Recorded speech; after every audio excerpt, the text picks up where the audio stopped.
महाराष्ट्र की राजनीति की बात करें तो देवेंद्र फडणवीस का जोश हाई है और एकनाथ शिंदे का बीपी लगातार लो और हाई हो रहा है। नमस्कार, मैं हूं ऋतिका और आपका स्वागत है हमारे डिजिटल प्लेटफॉर्म पर।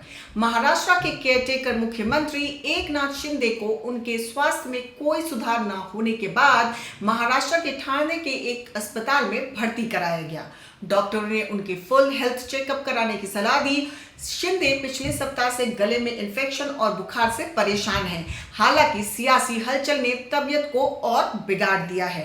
अस्पताल से बाहर निकलते हुए शिंदे ने अपने स्वास्थ्य के बारे में मीडिया के सवालों का जवाब देते हुए कहा, बढ़िया है। मेरी तबीयत अच्छी है। मैं यहाँ पर आया था रेस्ट करने के लिए। अभी बहुत काफी भागदौड़ हो गई चुनाव में। मैं एक दिन में 8-8, 10-10 सभा ली थी और मैंने कोई अभी तक मेरे 2-2.5 साल के कार्यकाल में छुट्टी बिट्टी कोई मनाता नहीं। मैं यहाँ भी आता हूँ, यहाँ भी जनता दरबार होता है, लोग आते हैं। अभी भी लोग आए मेरे को मिलने काम के बहाने। वो यहाँ आने के बावजूद भी मुझे लोगों से मिलना है। मिलता हूँ मैं लोगों को और मेरी तबीयत थोड़ी खराब थी, अभी ठीक हूँ। और मुझे एक ही है कि ये सरकार जो है ये जनता की आवाज वाली सरकार है। जनता को जैसे सरकार चाहिए वैसे सरकार मिलेगा। मैंने बुधवार के दिन पूरी तरह मेरी भूमिका स्पष्ट की हुई है। आदरणीय प्रधानमंत्री जी, आदरणीय गृह मंत्री अमित भाई और भारतीय जनता गृह मंत्रालय को लेकर के कोई मांग है क्या आप लोग? खैर, ये तो समय ही बताएगा कि उनकी तबीयत कितनी अच्छी है। शिवसेना नेता पिछले शुक्रवार को सतारा जिले में अपने पैतृक गांव के लिए रवाना हुए थे। ऐसी अटकलें लगाई जा रही थी कि वे नई सरकार के गठन से खुश नहीं हैं, जहां तब गांव में उन्हें तेज बुखार हो गया था। इसलिए पहले तो मैं सभी मतदाताओं को बहुत बहुत धन्यवाद देता हूं, उनका आभार व्यक्त करता हूं। हमारे लाडली बहना, लाडले भाई, लाडले किसान, लाडले सब जो भी है, सभी लोगों ने हमें पूरा सपोर्ट किया है और ये लैंडस्लाइड विक्ट्री है। ये अभूतपूर्व ऐसी विक्ट्री है। पिछले कई सालों में हम देखेंगे तो कभी भी ऐसी जीत दिखाई नहीं पड़ी है और ना मिली है। और इसलिए मैं महायुति के हमारे सभी लोगों को धन्यवाद तो दूंगा ही और मतदाताओं को धन्यवाद देता हूँ।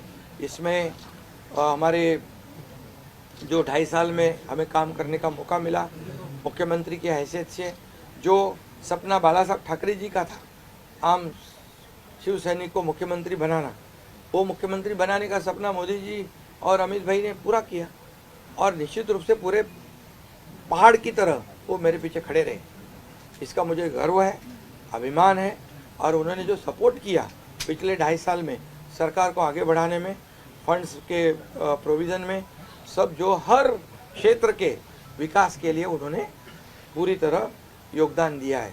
इसलिए मैं उन दोनों का बहुत बहुत काफ़ी आभारी हूँ।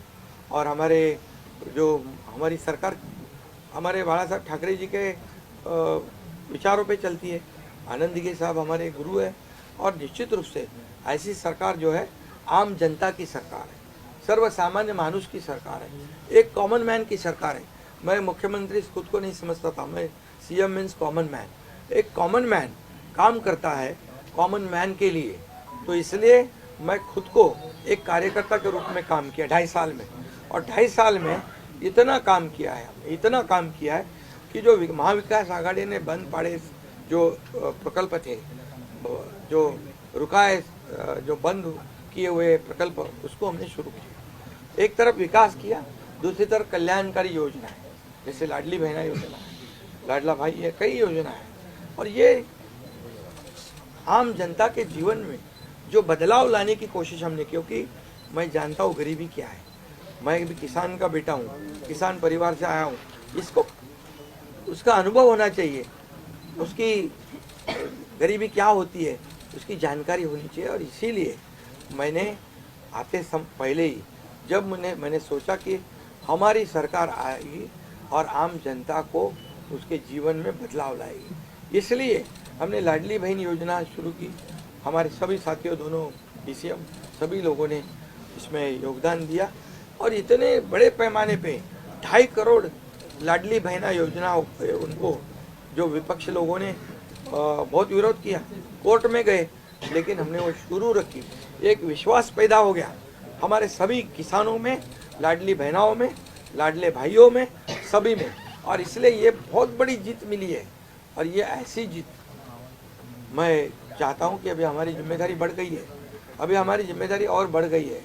और इसलिए मैं ये कहूँगा कि 2.5 साल का जो कार्यकाल है, कम समय 2.5 साल का है, लेकिन काम हम मेरे ख्याल से 10 साल का काम किया है। इतनी योजनाएं, इतने सब स्कीम्स है, इतने प्रकल्प है, इतने आगे बढ़ाने का काम किया है। दिन रात मेहनत करके हमने किया है। दिन रात पूरे इलेक्शन में तो छोड़ो, लेकिन जब से हम सरकार में बैठ गए, मुख्यमंत्री के जिम्मेदारी मुझे मिली, तब से मुझे लगता नहीं कि मैं एक भी दिन छुट्टी ली।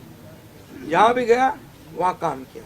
और इसलिए ये सभी लोगों ने मेहनत कर इतना बड़ा काम करने के बाद इतनी बड़ी जीत हासिल की है। और इसमें केंद्र सरकार का बहुत बड़ा योगदान रहा है। एक कॉमन मैन, हर एक को लगता था कि ये अपना आदमी है, ये अपना मुख्यमंत्री है। और ये मेरी जो पहचान बन गई है, लाडला भाई, ये सब पदों से क्या बोलते हैं, उससे ऊपर है। और इसलिए मैं खुद को भाग्यवान समझता हूँ। और आप लोगों ने देखा है कि 2-4 रोज से ऐसी चर्चाएं है, कोई नाराज है, कोई बैठा है घर में।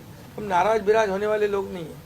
हम लोग लड़ने वाले लोग हैं, लड़कर काम करने वाले लोग हैं, लोगों के जीवन में बदलाव लाने वाले लोग हैं। इसलिए अभी जो विक्ट्री हासिल हुई है, इससे हमारी और जिम्मेदारी बढ़ गई है।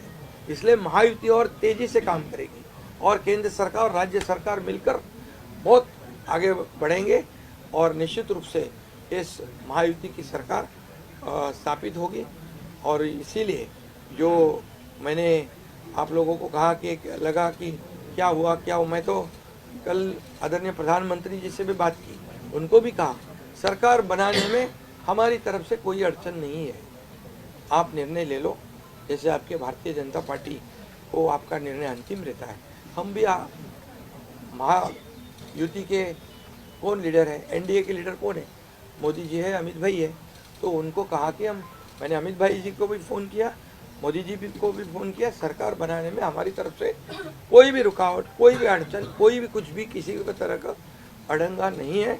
आप बेशक आप निर्णय ले लो, उस निर्णय की तामील हो जाएगी, निर्णय की अमल हो जाएगी।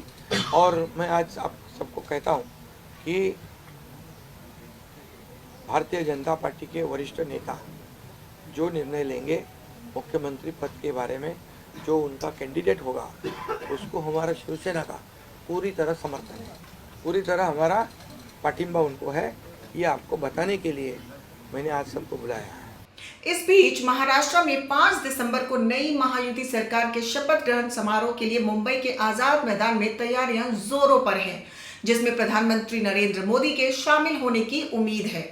इधर देवेंद्र फडणवीस को मुख्यमंत्री पद का प्रबल दावेदार माना जा रहा है, लेकिन महायुति गठबंधन ने अभी तक किसी नाम की घोषणा नहीं की है, जबकि राज्य भाजपा विधायक दल की बैठक होने वाली है।